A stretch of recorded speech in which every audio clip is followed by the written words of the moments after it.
লিটন দাসকে কিভাবে আউট করা যায় সেই পরিকল্পনা আঁটতে ব্যস্ত লাসিথ মালিঙ্গা। অর্থাৎ একজন ক্রিকেটার যিনি বাংলাদেশের ক্যাপ্টেন, তাকে নিয়ে শুধু দল চিন্তিত না, দলের বাইরে দেশটার সাবেক ক্রিকেটাররাও তাকে নিয়ে চিন্তা করছে বাংলাদেশকে নিয়ে। লিটন যে এরকম ফর্মে আছেন, আগের দিন 50 পেয়েছেন, আগের সিরিজগুলো ভালো খেলেছেন, সেই লিটনকে নিয়ে আসলে না ভাবার কোনো রকম কারণ না। এবং এতটাই লিটনকে নিয়ে চিন্তা করা হচ্ছে যে দেশটার বিপক্ষে আপনি খেলবেন, যে দেশটা বিশ্ব চ্যাম্পিয়ন, এশিয়া কাপে তাদের সাফল্যের পর সাফল্য আছে, সেই দেশটার এক্স ক্রিকেটার এবং ওয়ার্ল্ডেরই ইতিহাসের অন্যতম সেরা পেসার লিটনকে আউট করার পরিকল্পনা আসছে। বোঝাই যাচ্ছে লিটন দাস কতটা গুরুত্ব পাচ্ছেন এবং কতটা হাইলি লিটন দাসকে রেট করা হচ্ছে। বাংলাদেশ কেমন খেলছে এই প্রশ্নের উত্তর দিয়েছেন চারিত আসালাঙ্কা। গত সিরিজের কথা তাকে জিজ্ঞেস করা হয়েছিল এবং তিনি বলেছেন, শেষ সিরিজে আমরা খারাপ খেলিনি, বরং বাংলাদেশ খুব ভালো ক্রিকেট খেলেছে। অর্থাৎ শ্রীলঙ্কা ভালো খেলেও বাংলাদেশের সাথে সিরিজ হেরেছে।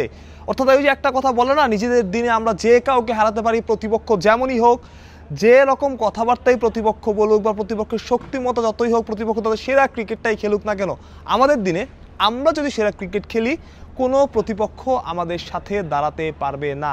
হয়তো এটা হবে না, হয়তো এটা মাঠে ফলবে না, বাংলাদেশ ভালো ক্রিকেট খেলেও হারবে, বাট এই আত্মবিশ্বাসটা বাংলাদেশ দলের জন্য, পুরো টিমের জন্য গুরুত্বপূর্ণ। গতকাল প্রেস কনফারেন্সে, ইভেন প্রি-ম্যাচ ডে প্রেস কনফারেন্সে বাংলাদেশের পেসার তানজিম হাসান সাকিবকে জিজ্ঞেস করা হচ্ছিল, অনেকে তো অনেক কথা বলছে, আফগানিস্তানকে কেউ দ্বিতীয় সেরা দল বানিয়ে দিচ্ছে, বাংলাদেশকে কেউ হিসেবেই ধরছে না, আপনার মতামত কি? তানজিম সাকিব খুব সুন্দর করে বুঝিয়ে বলেছেন, কেউ কথা বললে আমরা তাকে থামাতে পারবো না, তবে আমরা নিজেদের সেরা খেলাটা খেলতে পারি এবং মাঠেই প্রমাণ হবে আসলে কে সেরা। পুরো দলের আত্মবিশ্বাসটা এরকমই। আমরা চিন্তা করছি রান রেট নিয়ে, যে দ্রুত জিততে পারতাম হংকংয়ের সাথে, দ্রুত জিতলে হয়তো আমাদের রান রেটটা পরবর্তীতে কাজে আসবো, কিন্তু এই দলটা চিন্তা করছে 3টা ম্যাচ জেতার এবং পুরোপুরি আত্মবিশ্বাস তাদের আছে এবং তারা ভাবছে যদি আমরা 3 ম্যাচ জিতে আমাদের রান রেট লাগছে না, রান রেট কোনো কাজেই আসবে না। সো এই দলটা ম্যাচ বাই ম্যাচ চিন্তা করছে এবং প্রতিটা ম্যাচ জেতার চিন্তা করছে এবং প্রতিটা ম্যাচ জিততে এই দলটা আত্মবিশ্বাসী। লাসিথ মালিঙ্গা পরিকল্পনা করছেন, চারিত আসালাঙ্কা পরিকল্পনা করছেন, সানাত জয়সূরি আছেন লেজেন্ডারি ক্রিকেটার, তাদের সে পরিকল্পনা করছেন, সবার পরিকল্পনা একটা চারদিক থেকে। এবং সমালোচকদের কথা তো আছেই, কেউ গণাই ধরছে না বাংলাদেশকে। অ্যাশ্বিন এতদিন ধরে ক্রিকেট খেলছেন, এত ফ্যান তার বাংলাদেশে, এত প্রশংসা তিনি কুরন, তিনি বলছেন বাংলাদেশকে নিয়ে আলোচনার কিচ্ছু নাই।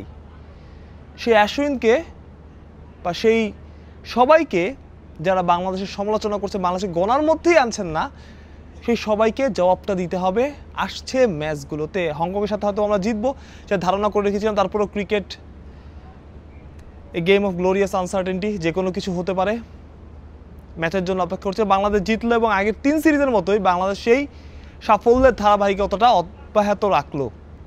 এবার সামনে তাকানোর পালা, বড় বড় দল, বড় বড় ম্যাচ, সবাইকে টেক্কা দেওয়ার পালা। এবং যে কথাগুলো তারা মাইক্রোফোনের সামনে বলেন, ক্যামেরা অন করে বলতে থাকেন, হিসাব থাকে না অনেক সময়, সেই কথাগুলোর জবাব দেওয়ার পালা। সেই জবাব দেওয়ার মিশনে বাংলাদেশ হয়তো বা একটা পরিবর্তন নিয়ে মাঠে নামতে পারেন, সেটা আমি হবে কিনা বলতে পারছি না, বাট সাইফ হাসানকে নিয়ে একটা আলোচনা আছেন তাওহিদ হৃদয়ের জায়গায়। তবে তাওহিদ হৃদয় একটা শেষ সুযোগ এখানে পেতে পারেন, আর কোনো পরিবর্তনের তেমন কোনো সম্ভাবনাই নাই। Hope for the best. সংযুক্ত আরব আমিরাত থেকে মাহরুজ প্রত্যয়, বিডি ক্রিক টাইম।